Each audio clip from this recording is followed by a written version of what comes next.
Soy Rafael Guerrero, psicólogo y doctor en educación y autor del libro Educación Emocional y Apego, pautas prácticas para gestionar las emociones en casa y en el aula.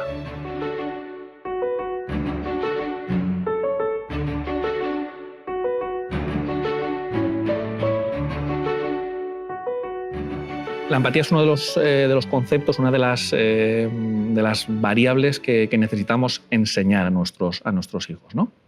El concepto de empatía viene del griego empatos, que quiere decir sufrimiento con el otro. Generalmente en el lenguaje cotidiano, Laura, solemos escuchar de la empatía es cuando me pongo o cuando me meto en los zapatos del otro. Y está bien, pero yo añadiría una pequeña coletilla, y es que consiste en ponerse en los zapatos del otro, pero esto es muy importante, debemos tener en cuenta que esos zapatos no son nuestros.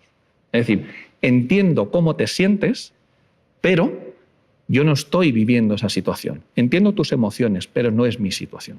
La empatía es algo que no solamente es que se pueda desarrollar, sino que se tiene que desarrollar. Y siempre comento que la empatía se desarrolla con un otro. Bueno, esto de un otro es entre comillas, ¿no? Porque un otro implica una tribu, ¿no? Sí. Hace falta una tribu entera para desarrollar a un niño, para que un niño crezca y para educar un niño. Bueno, pues la empatía necesitamos un otro. Es decir, nuestro hijo aprende a montar en bicicleta, por ejemplo, porque hay alguien, o hay varias personas, ¿vale?, que le enseñan a montar en bicicleta.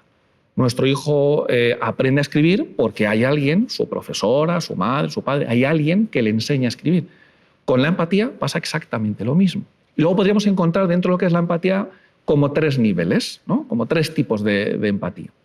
En primer lugar, nos encontramos con una empatía de tipo emocional. Ojalá y no ocurra, pero vamos a suponer que tu marido se queda sin trabajo. Cuando tú vienes y me cuentas la situación y que te encuentras triste y te encuentras preocupada por la situación de tu marido, la empatía de tipo emocional, que es el primer nivel, ¿vale?, el más básico, consiste en que yo te diga: Laura, entiendo o veo que estás triste.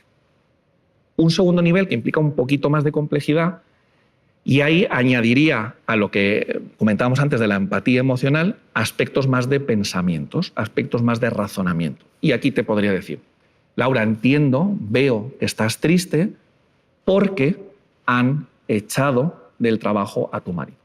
Y luego el tercer y último nivel de la empatía consiste en un cambio de perspectiva. Es decir, hasta este momento, ¿no?, como dice siempre Martin Hoffman, que es uno de los grandes expertos en empatía, la empatía es una respuesta en la cual hablamos más del otro que de uno mismo. O sea, en este tercer tipo de empatía, Laura, lo que ocurre es que yo me voy a tu lugar, pero añado algo en relación a mí.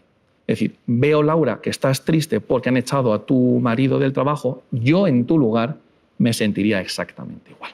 ¿Tú crees que existen diferencias entre niños y niñas? Y en caso de que creas que sí, ¿quién crees que son más empáticos? A ver, realmente pienso que sí que las hay. No las debería de haber, pero creo que sí que las hay.